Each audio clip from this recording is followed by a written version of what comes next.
শেখ হাসিনার পদত্যাগের পর বাংলাদেশের ক্রীড়াঙ্গনেও বইছে নানা জল্পনা কল্পনা। এরই মধ্যে রাজনৈতিক অস্থিরতার মধ্যে 2 দিন পিছিয়ে গেছে বাংলাদেশ এ দলের পাকিস্তান সফর। মঙ্গলবার সকাল 10টায় এ দলের পাকিস্তানের উদ্দেশ্যে দেশ ছাড়ার কথা, যদিও 6 ঘন্টার জন্য হজরত শাহজালাল আন্তর্জাতিক বিমানবন্দরের কার্যক্রম বন্ধ ঘোষণার পর বিসিবি সেই সিদ্ধান্তে পরিবর্তন এনেছে। সন্ধ্যায় বিসিবি সংবাদ বিজ্ঞপ্তি দিয়ে জানিয়েছে অনিবার্য কারণবশত সফরটি অন্তত 48 ঘন্টার জন্য পিছিয়ে দেওয়া হয়েছে। এ নিয়ে পিসিবির সঙ্গে বিসিবির যোগাযোগ অব্যাহত আছে। পূর্ব নির্ধারিত সূচি অনুযায়ী পাকিস্তান সফরে 2টি 4 দিনের ম্যাচের পাশাপাশি 3টি 50 ওভারের ম্যাচ খেলার কথা এ দলের।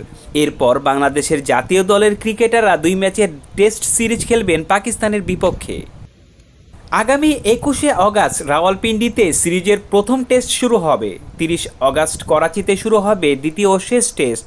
2টি টেস্টই আইসিসি টেস্ট চ্যাম্পিয়নশিপের অংশ।